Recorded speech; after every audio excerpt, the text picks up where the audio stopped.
Good afternoon everyone, welcome to my channel. Class 9 के history की जो लेक्चर सीरीज उसका हमारा नेक्स्ट लेक्चर है।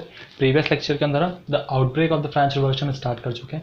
हमने फ्रेंच रिवॉल्यूशन चैप्टर स्टार्ट कर चुके हैं। हम तीनों स्टेट्स के बारे में पढ़ चुके हैं, नोबिलिटी, क्लर्जी और जो थर्ड स्टेट थी, उन तीनों स्टेट्स के बारे में हम पूरा डिटेल में डिस्कस कर चुके हैं।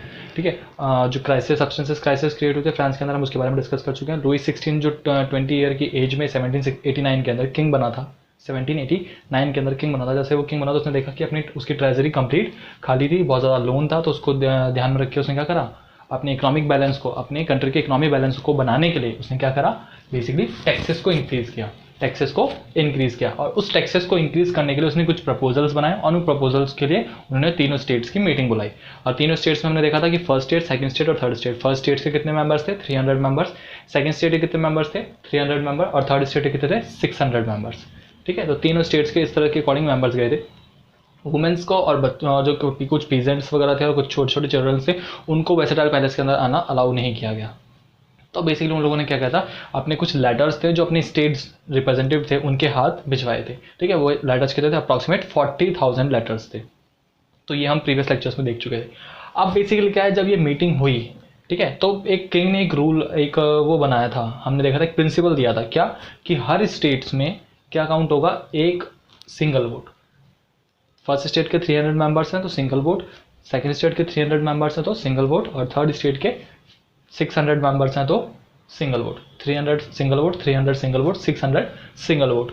तो बेसिकली जब ये मीटिंग स्टार्ट हुई तो बेसिकली थर्ड स्टेट वालों ने देखा कि ये हमारे तरफ एक तरीके से क्या है, इक्वल वोटिंग नहीं है, इक्वल वोटिंग राइट नहीं है, इक्वल वोटिंग राइट नहीं है। कैसे नहीं है? देखिए, अगर हम देखें तो 600 कितने थे थर्ड स्टेट में और 300 कितने थे फर्स्ट स्टेट में, और सिमिलरली 300 कितने थे सेकंड स्टेट के अंदर। तो 300 सिंगल वोट, 300 सिंगल वोट और 600 सिंगल वोट। तो एक तरीके से इनकी वोटिंग राइट कितनी हो गई? 50%। कितनी हुई? 50%। इनका वोटिंग राइट कितना हो? 50%। कैसे हुआ भाई? 300 लोग एक वोट काउंट करेंगे 300 लोगों का, और यहाँ पर 600 लोगों का कितना काउंट होगा? एक वोट। तो देखिए ये 300 लोग ज़्यादा है ना इसमें, लेकिन फिर भी क्या है, इनके वोट कितना काउंट हो रहा है? Single vote. तो थर्ड स्टेट वालों को लगा कि ये एक तरीके से क्या है, ये इक्वल वोटिंग राइट नहीं है। क्या लगा उन्हें कि ये इक्वल वोटिंग राइट नहीं है। तो बेसिकली क्या, उन लोगों ने क्या करा, मीटिंग को क्या कर दिया, बायकॉट कर दिया। बायकॉट का मतलब, ठीक है, उन लोगों ने क्या करा, मीटिंग को बायकॉट कर दिया कि हम लोग इस मीटिंग के अंदर पार्टिसिपेट नहीं करेंगे। ठीक है, क्या कि हम लोग इस मीटिंग को हम इस मीटिंग में पार्टिसिपेट नहीं करेंगे। और उन्होंने क्या करा, किंग को एक प्रपोजल दिया। वो तो सोचिए, मतलब टैक्सेस को कम करने के लिए या बढ़ाने के लिए, बेसिकली कम नहीं, बढ़ाने के लिए तीनों स्टेट्स के जनरल्स की मीटिंग हुई, जिसमें थर्ड स्टेट वालों ने क्या बोला कि भाई हमको इक्वल राइट्स नहीं मिल रखे। ठीक है, क्योंकि तुमने 600 में हमारा एक वोट काउंट किया है, तो हमारे इक्वल राइट्स ही नहीं है, वोटिंग राइट्स ही नहीं हमारे पास। तो क्या करा, उन लोगों ने बायकॉट कर दिया। ठीक है, हम मीटिंग को नहीं, मतलब हम मीटिंग नहीं करेंगे, और वो मीटिंग से जाने लग गए। ठीक है, और क्या करा, उन्होंने अपना खुद का एक प्रपोजल बनाया और किंग को दिया कि आप बाद में देखिएगा, ये टैक्स तो बाद में बढ़ेंगे, पहले आप इस प्रपोजल पर काम कीजिए।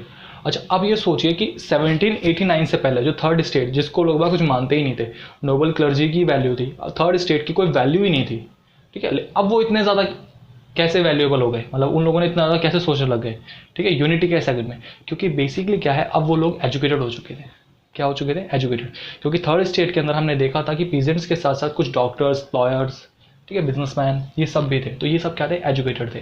इन लोगों ने क्या, अपने कुछ फिलोसफर्स की बुक्स पढ़ के, कॉन्स्टिट्यूशन के बारे में पढ़ के, नेशनलिज्म के बारे में पढ़ के, ये लोग जान चुके थे कि ये सिस्टम जो इतने टाइम से चलता आ रहा है, ये सिस्टम सही नहीं है, ये गलत है, क्योंकि इसके अंदर प्रिविलेज मिला हुआ है नोबिलिटी और क्लर्जीज को। हम थर्ड स्टेट वाले तो पूरी लाइफ टाइम एक तरीके से डाउन में ही रहेंगे, हम लोग तो कभी ऊपर आ ही नहीं पाएंगे। तो ये जो सिस्टम चल रहा है, ये सिस्टम क्या है, सही नहीं है, गलत है। तो ऐसा क्यों हुआ? क्योंकि वो लोग अब क्या हो चुके थे, एजुकेटेड हो चुके थे। तो हमने मीटिंग के बारे में पढ़ चुके हैं कि बैसेटाइल के अंदर ये सब कलेक्ट हुए थे और मीटिंग स्टार्ट हो चुकी थी। अब देखिए मीटिंग स्टार्ट करके देखते हैं। ठीक है, तो क्या है, the outbreak of the revolution, the third state was not satisfied by the meeting. ठीक है, थर्ड स्टेट क्या है, सेटिस्फाई नहीं थी मीटिंग से। ठीक है, was not satisfied by meeting and they boycott. क्या करा उन लोगों ने? बायकॉट। ठीक है, बायकॉट करने के बाद क्या करा उन्होंने, अपना एक प्रपोजल बना के किंग को दिया। मीटिंग कहाँ हो रही थी? बैसेटाइल पैलेस के अंदर। कितने स्टेट्स के थे? 3 स्टेट जनरल्स थे, 3 स्टेट्स के रिप्रेजेंटेटिव थे। फर्स्ट स्टेट के 300 मेंबर, सेकंड स्टेट के 300 मेंबर, थर्ड स्टेट के 600 मेंबर। 600 मेंबर्स थे। तो थर्ड स्टेट वालों ने लगा कि हम लोग इस मीटिंग से सेटिस्फाई नहीं है। क्यों? क्योंकि यहाँ पर वोटिंग राइट सही नहीं है। ठीक है, वोटिंग राइट सही नहीं है। क्यों? क्योंकि फर्स्ट स्टेट में 300 मेंबर्स है, अब उनका 1 वोट काउंट कर रहे हो, सेकंड स्टेट में 300 वोट है, अब उनका 1 वोट काउंट कर रहे हो, और हम 600 मेंबर है तो भी आप हमारा 1 वोट काउंट करो। अकॉर्डिंग टू फर्स्ट स्टेट और सेकंड स्टेट हमारे 2 वोट काउंट होने चाहिए, क्योंकि हमारे पास जो पॉपुलेशन है वो हम कितने हैं 600 रिप्रेजेंटेटिव हैं, और ये 300 और ये 300 है, तो इनका सिंगल काउंट हो रहा है, तो हमारा 50% वोट काउंट हो रहा है, तो इक्वल वोटिंग राइट्स नहीं थे। तो उन्होंने क्या करा, मीटिंग को बाइकआउट कर दिया। ठीक है, किंग को बोला कि अब टैक्स रेस तो बाद में देखेंगे, पहले हम एक नया प्रपोजल बना के देख रहे हैं, अब उसको देखो। तो वो ही था क्या कि सेटिस्फाई नहीं थे, बाइकआउट किया, और क्या करा, एक नया प्रपोजल, क्या है, new proposal to king. King को एक नया प्रपोजल अपनी तरफ से दिया। अब वो प्रपोजल क्या था, इसमें देखिए। अच्छा, बेसिकली क्या, अब प्रपोजल तो हम देखते हैं, उससे पहले ये देखना है कि भाई क्यों, इससे पहले तो कभी इन्होंने अपनी आवाज़ ही नहीं उठाई। अब ये यूनाइटेड कैसे हो चुके थे, यूनिटी हो चुकी थी इनके अंदर, कैसे हुई? क्योंकि ये लोग क्या थे, एजुकेटेड हो चुके थे। क्या चुके थे? एजुकेटेड। कुछ फिलोसफर्स थे जिनकी थ्योरी इन्होंने पढ़ चुके थे, कॉन्स्टिट्यूशन के बारे में समझ चुके थे, नेशनलिज्म के बारे में समझ चुके थे। ठीक है, तो बहुत चीज़ें थी जो इनके अंदर, अब ये बहुत ज़्यादा उन चीज़ों के बारे में पढ़ चुके थे। तो इसी तरह से एक एग्जाम्पल है टेकिंग द आइडिया फ्रॉम रोशो। ठीक है, रोशो एक फिलोसफर थे जिनकी एक बुक थी द सोशल कॉन्ट्रैक्ट। ठीक है, उनसे भी इन्होंने आइडिया निकाला। ठीक है, एक ये मतलब इनको और भी बहुत ज़्यादा जगह से आइडियाज़ आए। ठीक है, एक ये पर्टिकुलर एक ये दिया हुआ है आपके एनसीईआरटी में, द आइडिया फ्रॉम द रोशो। रोशो एक पर्टिकुलर फिलोसफर थे जिनकी कोई बुक थी, the book the social contract. ठीक है, तो इस बुक से भी इनको आइडिया लगा। ठीक है, और इनको लगा कि भाई ये जो डिस्क्रिमिनेशन है first state, second state, third state में, ये सही नहीं है, ये गलत है। ठीक है, तो इस डिस्क्रिमिनेशन को हमको हटाना है और सबको इक्वल करना है। तो उन्होंने बाइकआउट कर दिया, और फिर बेसिकली उन्होंने डिमांड करी, किस चीज़ की डिमांड करी? Demand for equal voting. तो सबसे पहले जो डिमांड थी इनके प्रपोजल में वो क्या थी? Equal voting. ये मैंने आपको बताया क्यों थी। वही first state 300 member, second state 300 member, third state 600 member, और काउंट कितना हो रहा है? वोट 1। जबकि कितना होना चाहिए? 2 वोट काउंट होने चाहिए, क्योंकि 300 पे 1, 300 पे 1, तो 600 पे 2 वोट काउंट होने चाहिए। जबकि ऐसा नहीं था, तभी तो उन्होंने बाइकआउट किया, और अपना प्रपोजल भेजा। और प्रपोजल के अंदर फर्स्ट क्या थी? Demand for equal voting. Equal voting की इन्होंने डिमांड की कि सबको क्या होना चाहिए? इक्वल वोटिंग राइट्स होने चाहिए। लेकिन जैसे इन्होंने इक्वल वोटिंग की डिमांड करी, king rejected the proposal. King ने क्या करा? इस प्रपोजल को रिजेक्ट कर दिया, किंग ने मना कर दिया। अच्छा, बेसिकली अब ये सबसे पहले ये देखना है कि ये हुआ का। चलो अभी हम नेक्स्ट पॉइंट पे देखते हैं। तो बेसिकली हमने प्रपोजल क्या करा, इन्होंने demand for equal voting, king rejected the proposal. King ने प्रपोजल रिजेक्ट कर दिया। ठीक है, नेक्स्ट क्या था? They form the national assembly. अब उन्होंने क्या करा? नेशनल असेंबली बना ली। अच्छा, अब बेसिकली क्या हुआ, जैसे इन्होंने बाइकआउट किया ना, तो ये वेस्टर्न पैलेस से बाहर नहीं निकले। ये वेस्टर्न पैलेस के अंदर एक टेनिस कोर्ट था। ठीक है, ये यहाँ पर लिखा मैंने टेनिस कोर्ट। ठीक है, gathered eight tennis court, tennis court. ठीक है, कहाँ पर? बाइकआउट करने के बाद ये सब कहाँ इकट्ठे हो गए? टेनिस कोर्ट के अंदर। कौन से? थर्ड स्टेट के मेंबर। ठीक है, थर्ड स्टेट के मेंबर ये सब कहाँ इकट्ठे हो गए? टेनिस कोर्ट के ऊपर। और वहीं पर इन्होंने क्या अपना प्रपोजल बनाया, और प्रपोजल किंग को भेजा। और प्रपोजल में फर्स्ट पॉइंट क्या था कि हमें इक्वल वोटिंग राइट्स मिलनी चाहिए, जिसको क्या करा? किंग ने रिजेक्ट कर दिया। किंग ने रिजेक्ट कर दिया। फिर इन लोगों ने सोचा कि अब हमें क्या करना है, हम सबको मिलकर हमारी नेशनल असेंबली बना लेनी है, हमारी सबकी एक नेशनल असेंबली बनानी देनी है, क्योंकि हम लोग यूनाइटेड रहेंगे तभी किंग हमारी बात सुनेगा, नहीं तो हमारी बात नहीं सुनेगा। तो इसने उन्होंने क्या करा? एक नेशनल असेंबली बना ली। Formation of national assembly at tennis court. जो टेनिस कोर्ट था वहीं पर उन्होंने नेशनल असेंबली बना ली। और एक ओथ मतलब एक प्रॉमिस किया खुद से कि हम लोग जब तक हमारी मांगे पूरी नहीं होगी, हम लोग यहाँ से बाहर नहीं जाएंगे, इस टेनिस कोर्ट को नहीं छोड़ेंगे। क्यों? क्योंकि जब तक वो यूनाइटेड रह के वहीं रहेंगे तब तक तो किंग उनकी सुनेगा, और जैसे वो लोग बाहर निकल जाएंगे, कोई जैसे कि एक एग्जाम्पल के तौर पे आप भी देखिए, आजकल जो प्रोटेस्ट होता है तो लोग क्या करते हैं, जहाँ पर होते हैं वो वहीं एक सिंगल पॉइंट को डिसाइड करते हैं और वहाँ पर सब कलेक्ट होकर वहाँ प्रोटेस्ट करते हैं। तो सिमिलरली इन्होंने क्या करा, जो वेस्टर्न पैलेस का जो टेनिस कोर्ट था वो वो प्लेस डिसाइड कर लिया, और वहाँ पर क्या करा उन्होंने खुद की एक नेशनल असेंबली, मतलब खुद की असेंबली बना ली 600 मेंबर से, और भी इनके साथ साथ जो बाहर थे पीपल, जिनके 40,000 लेटर्स ये लोग लेके गए थे अंदर। ठीक है, तो उन सब के साथ मिलकर करा उन्होंने टेनिस कोर्ट के ऊपर एक नेशनल असेंबली बना ली। ठीक है, और उस नेशनल असेंबली के बेसिस पे आगे प्रोसीड करें। Drafting of national new constitution, और क्या करा उन्होंने नेशनल असेंबली के साथ साथ एक अपना खुद का कॉन्स्टिट्यूशन लिख लिया वहाँ बैठे बैठे। अब बैठे तो थे, मीटिंग कर ही रहे थे, एजुकेटेड हो ही चुके थे, एजुकेटेड थे ना पीपल, तभी तो बाइकआउट किया था। तो इसमें कुछ एजुकेटेड लोग थे जो सामने आए, और उन लोगों ने क्या करा, नेशनल असेंबली बनाई, लोगों को समझाया, जो पीजेंट्स थे, वुमेन्स थे, ठीक है, उनको समझाया कि देखो इस तरह का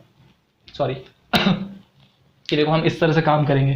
ठीक है, ये हमारा प्रोसेस रहेगा। एक कॉन्स्टिट्यूशन बनाया, लोगों को कॉन्स्टिट्यूशन के बारे में समझाया कि कॉन्स्टिट्यूशन होता क्या है, किस तरह से सब इक्वल हो जाते हैं इससे, ठीक है, किस तरह से कंट्री में बैलेंस होता है। तो कॉन्स्टिट्यूशन बनाया, नेशनल असेंबली तो बनाई प्लस नेशनल असेंबली के साथ क्या बना लिया, एक कॉन्स्टिट्यूशन बना लिया। क्या बना लिया? एक कॉन्स्टिट्यूशन। और उस कॉन्स्टिट्यूशन में क्या करा, no limiting the power of king, king की पावर को लिमिट कर दिया, मतलब किंग को सारी पावर्स नहीं दी गई। क्यों?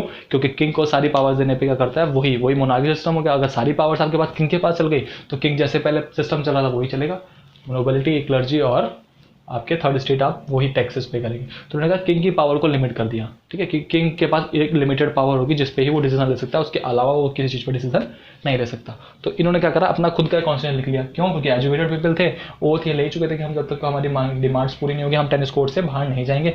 नेशनल असेंबली इन्होंने वहाँ खुद की असेंबली बना ली थी। अब जो एजुकेटेड पीपल थे वो सामने आए, उन्होंने क्या लिखना स्टार्ट किया, कॉन्स्टिट्यूशन लिखना स्टार्ट किया। तो ये थर्ड स्टेट के लोग थे। लेकिन क्या हुआ कि थर्ड स्टेट के साथ साथ कुछ ऐसे लोग भी थे फर्स्ट स्टेट और सेकंड स्टेट के। फर्स्ट स्टेट नोबिलिटी और क्लर्जी जो थे, फर्स्ट और सेकंड स्टेट नोबिलिटी और क्लर्जी हम प्रीवियस लेक्चर्स में देख चुके हैं। तो उनके भी कुछ लोग थे जो सामने आए, उनकी हेल्प करना स्टार्ट करें, ठीक है, क्योंकि उन लोगों को लगता था क्या कि ये जो सिस्टम है, जो डिस्क्रिमिनेशन है first state second state third state, ये गलत है, ठीक है। तो वो लोग क्या थे, समाज सबके लिए सोचते थे, मतलब सोशली सोचते थे सबके लिए, ठीक है। तो उसमें से कुछ दो पीपल थे जो सामने आए। तो फर्स्ट जो पे थे वो क्या थे, मेरे के भाव, ठीक है, मेरा भाव, ठीक है, मेरा भाव, ठीक है, from first state support them, ठीक है, सपोर्ट दैम, सपोर्ट किसको करा इन्होंने, थर्ड स्टेट वालों को, ठीक है। मेरे भाव ये कौन से थे, फर्स्ट स्टेट के थे, फर्स्ट स्टेट जो थी हमारे पास उसके थे, ठीक है। तो बेसिकली के पास प्रिविलेज वगैरह सब थी। तो फर्स्ट स्टेट के थे, इन्होंने क्या करा, सपोर्ट दैम, किसको सपोर्ट किया, थर्ड स्टेट को। सिमिलरली इसी तरह से Abbe Sieyes also support the first state, also support the third state, not first state, third state, third, ठीक है, थर्ड स्टेट जो क्या, जिन्होंने क्या बनाया था, नेशनल असेंबली और न्यू कॉन्स्टिट्यूशन बनाया गया। तो बेसिकली क्या है, ये फर्स्ट और सेकंड स्टेट के भी कुछ पीपल थे जो सोशली सोच रहे थे, जो सोच रहे थे कि जो डिस्क्रिमिनेशन है ये गलत है, ऐसा डिस्क्रिमिनेशन नहीं होना चाहिए, कॉन्स्टिट्यूशन होना चाहिए, सही हर चीज़ तरीके से काम होनी चाहिए। तो मेरा भाव और अबेसियस, ठीक है, ये दो पर्सन थे जो बेसिकली क्या करें, इन्होंने थर्ड स्टेट्स वालों के साथ आए, इन्होंने हेल्प करी इन लोगों की नेशनल असेंबली बनाने में, कॉन्स्टिट्यूशन लिखने में। तो हो आपको समझ में आया कि किस तरह से आउटब्रेक हुआ। तो बेसिकली तो क्या हुआ, पहले तो टैक्सेस बढ़ाने के लिए बोल दिया था, तो अब टैक्सेस बढ़ने के बाद किस तरह से रिवॉल्यूशन हुआ, तो वो हमने देखा क्या कि तीनों स्टेट्स की मीटिंग बुलाई, ठीक है। मीटिंग बुलाने पे क्या किया, थर्ड स्टेट वालों ने क्या कर दिया, एक तरीके से प्रोटेस्ट कर दिया, बायकॉट कर दिया मीटिंग को। क्यों? क्योंकि उनको इक्वल वोटिंग राइट नहीं थे, और उन्होंने अपना एक प्रपोजल किंग को भेजा, और उस प्रपोजल में फर्स्ट पॉइंट यही था, इक्वल राइट्स का, इक्वल वोटिंग का, इक्वल राइट मतलब इक्वल वोटिंग का, जिसको किंग ने क्या कर दिया, रिजेक्ट कर दिया। किंग ने जैसे रिजेक्ट करा तो उन्होंने क्या करा, एक टेनिस कोर्ट के अंदर ये लोग बैठ गए, वहाँ पर एक ओथ ली कि हम लोग जब तक हमारी डिमांड्स पूरी नहीं होगी हम लोग यहाँ से नहीं जाएंगे, और एक अपनी खुद की नेशनल असेंबली बना ली। अब कुछ एजुकेटेड लोग थे इनमें अच्छे खासे, तो उन एजुकेटेड लोगों ने क्या कहा, सामने आया और क्या बनाया, कॉन्स्टिट्यूशन बनाया, खुद का एक कॉन्स्टिट्यूशन बनाया, और उस कॉन्स्टिट्यूशन में उन्होंने क्या करा, किंग की पावर को लिमिट कर दिया, ठीक है। और कुछ फर्स्ट स्टेट और सेकंड स्टेट के पीपल थे जो इन लोगों जिन्होंने इनकी हेल्प की। क्यों हेल्प की? क्योंकि बेसिकली वो सोशली ये जानते थे कि जो डिस्क्रिमिनेशन है थर्ड स्टेट वालों के साथ ये गलत है, ठीक है। और ये जो आइडिया इनको कहाँ से आया था, the idea from the Rousseau the social contract, इनकी बुक थी, वहाँ से इनको आइडियाज आए थे। और थर्ड स्टेट अब क्यों सामने आ रही थी, क्योंकि थर्ड स्टेट क्या हो चुकी थी, अब एजुकेटेड हो चुकी थी।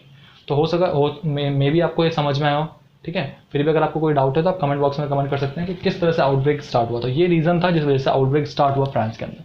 इसके आगे अभी तो और है आउटब्रेक, हम और इसको आगे डिटेल में स्टडी करेंगे कि ये जब इस तरह से मीटिंग्स वगैरह नेशनल असेंबली बना ली तो उसके बाद किंग ने फिर क्या किया, ठीक है। क्योंकि किंग अब चुप तो बैठने वाला है नहीं, कुछ ना कुछ तो वो तो अटैक करवाएगा इनके ऊपर, इनको हटाएगा यहाँ से।